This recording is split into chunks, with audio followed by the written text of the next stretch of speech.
कयास अटकलें लग रही थी, सब बदल गया। बिल्कुल। और हरियाणा के चुनावी नतीजों की अगर हम बात करें यहां पर, तो हरियाणा के चुनावी नतीजों में अब तक जो रुझान है, बीजेपी को 50 सीटें यहां मिलती दिख रही है, कांग्रेस बुरी तरह से पिछड़ती हुई 34 सीटें, और आईएनएलडी को 1, बीएसपी को 1, इंडिपेंडेंट 4। और यहां देखिए, अगर बीजेपी के 50 सीटों का अगर हम हाल देख लें तो आपको समझ में आएगा कि खेल क्या है। और ये देखिए, ये जो है अब जो है तस्वीर लगभग जो है वो मुश्किल लगती है कांग्रेस की वापसी, क्योंकि मार्जिन बीजेपी के पास अच्छा है। देखिए 6000 वोट का मार्जिन है, 2500 वोट का मार्जिन है। हालांकि कुछ जगह अभी जैसे कि हम पंचकुला की बात कर रहे हैं, तो वहां पर ज्ञानचंद गुप्ता जो हैं वो लीड कर रहे हैं 702 वोटों से, लेकिन 17 राउंड में 6 राउंड की काउंटिंग हुई है। अभी राउंड्स बहुत बचे हुए हैं हरियाणा के अंदर। इसी तरीके से जो बड़े सीटें हैं, गोहाना की सीट पर भी देखिए अरविंद कुमार शर्मा जो है 9921 वोटों से आगे चल रहे हैं। जिंद में बीजेपी का उम्मीदवार जो है वो 12900 कुछ वोटों से आगे चल रहा है। तो एक तरह से कम यहां जो पूरी स्थिति है वो बीजेपी के पक्ष में जाती हुई दिख रही है। और देखिए इसके स्टैट्स अगर हम दिखाएं तो हुआ ये क्यों ऐसा हो रहा है, आपको अगर हम ये समझाने की कोशिश करें कि ये क्यों ऐसा हो रहा है कि बीजेपी का वोट प्रतिशत, ये देखिए बीजेपी का जो वोट प्रतिशत है वो है मात्र 39.3 और कांग्रेस का वोट परसेंट है 40.20। उसके बावजूद, ये 3% के मार्जिन के बावजूद भी बीजेपी क्यों खेल कर दे रही है, वो इसको ऐसे समझिए। आम आदमी पार्टी लेकर गई 1.63% वोट अब तक, और बीएसपी भी 1.63% वोट है। अब आप समझिए कि आम आदमी पार्टी ने तकरीबन 1.5% वोट्स काट दिया, और इसी तरह से बीएसपी ने भी जो है ये काट दिया 1.63% वोट।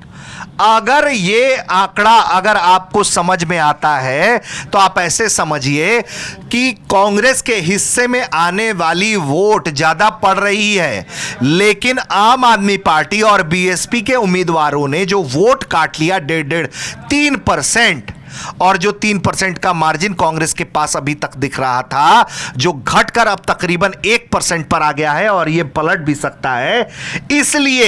इसलिए हरियाणा में यह एक बड़ा उलटफेर होता हुआ दिखाई दे रहा है। तो सारे एग्जिट पोल्स के गणित जो हैं वो कम से कम यहां तस्वीरों में फेल होते हुए दिख रहे हैं, और जो बड़े बड़े उम्मीदवार हैं वो कहीं ना कहीं यहां धाराशायी होते हुए हमें दिखाई दे रहे हैं। ऋषि, कोई हॉट सीट आप दिखा सकें कुछ? मैं बिल्कुल मैं आपको कुछ सीटें दिखाना चाहूंगा। अगर हम बात करें तो हम एक एक करके जरा कुछ हॉट सीट्स दिखा देंगे अपने दर्शकों को, ताकि वहां से समझ में आएगा। अगर हम बालाकैंट से हम पहले देख लें तो यहां अनिल विज 717 वोट से ट्रेल कर रहे हैं।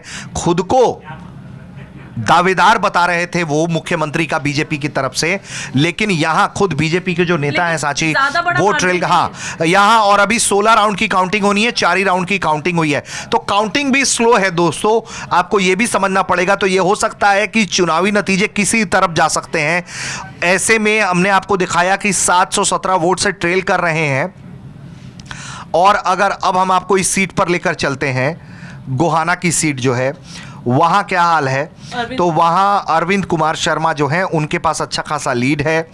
इसी तरीके से जो दूसरी सीटें हैं वो अगर हम उसको देखने समझने की कोशिश करें तो और भी हम कुछ सीटों पर चलेंगे जहां क्या स्थिति है।